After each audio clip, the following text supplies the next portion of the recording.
quickly just draw a sketch using transformations, what these graphs look like. We're going to make this one blue. I'm going to make this one red. So our blue graph, square root of x graph. Points that you know on there, 4, 2, 1, 1, 0, 0. And my red graph is x minus 2.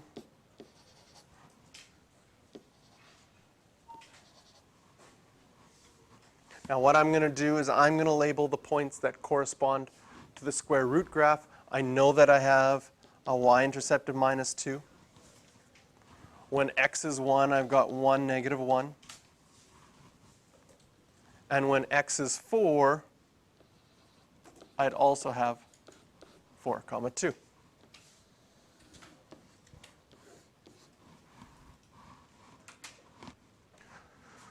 So especially when you have points that correspond to the same values, that's going to make your adding, subtracting, multiplying, and dividing a lot easier.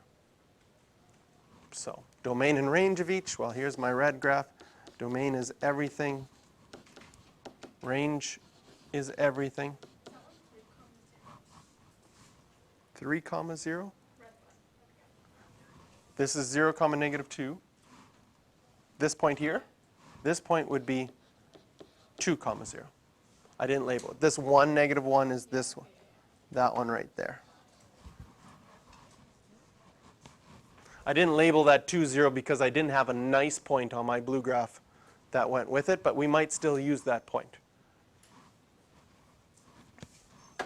And on our blue graph, domain and range,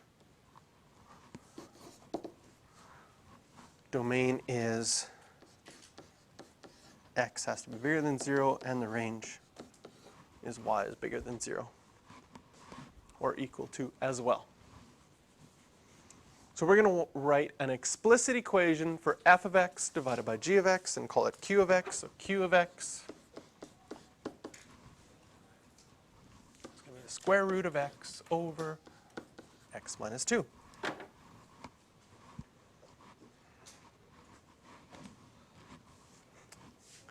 And we're going to figure out its domain and range. Again, let's go to our calculator. Since it is something that we haven't graphed those kind of rational graphs before, so then they would let you use your calculator. There's some things that I'm going to show you that you can use from Chapter 2 and our rational functions unit to help you see what this will look like.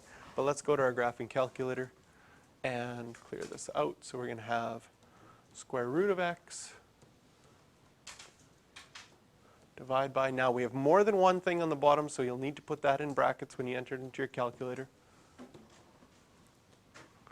And have a look what this graph looks like. Woo!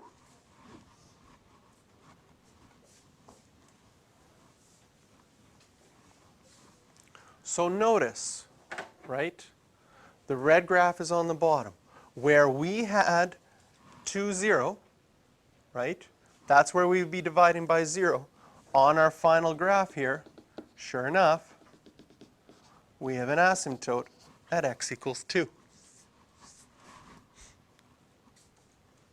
Does it look like there's another asymptote on your final graph? At y equals 0.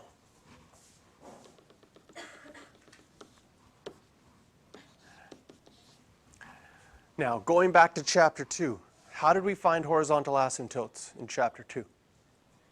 We looked at our rational graph, and we said, what was the highest power of x in the whole thing? In this, can you see that a square root of x is actually can be written as a power as x to the half, if you would like to? Now, the highest power now, well, I've got a power of a half, but on the bottom I've got x to the 1.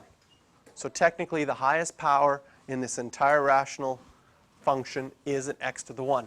I have one of them on the bottom, but I have no x's on top. And if I take that, 0x is divided by x, I get 0, which gives us a horizontal asymptote at y equals 0.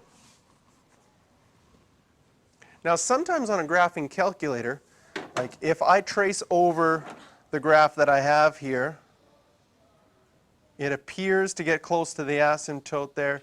It appears to get close to the asymptote there. I might put an arrow here because I think, oh, it gets close to the asymptote, it'll keep going up forever. That seems logical. I put an arrow here because I think it's going to keep going towards the asymptote. I put an arrow here because it seems to go down to the asymptote. And I get very tempted to also put an arrow there because that just seems to be what always happens when we get close to an asymptote. However, going back to what we talked about before, can you see that the blue graph does not exist when it's less than 0? So if the blue graph does not exist when it's less than 0, there is not going to be any more points on my green graph less than 0. The next question is can it exist at 0? Let's look at our graph here with the blue and the red. If we look when x is 0, the blue graph would be 0, the red graph would be -2. 0 divided by -2 is 0. So it does work, and we do have a point here at 0, 0. Now this is going to be important because when I go to my green graph here and I talk about domain, can you see that x is bigger than or equal to 0, but then x can't equal 2? Happens to be our domain.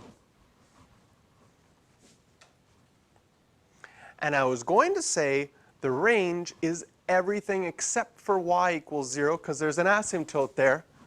But we checked, and in the middle here, y could be 0. So our range is everything. Oh, I didn't give you questions for question number 1. For question number 1, the questions you can do are 3, 5, and 10. And for question number 2 here, the questions are 6, 13, and 16.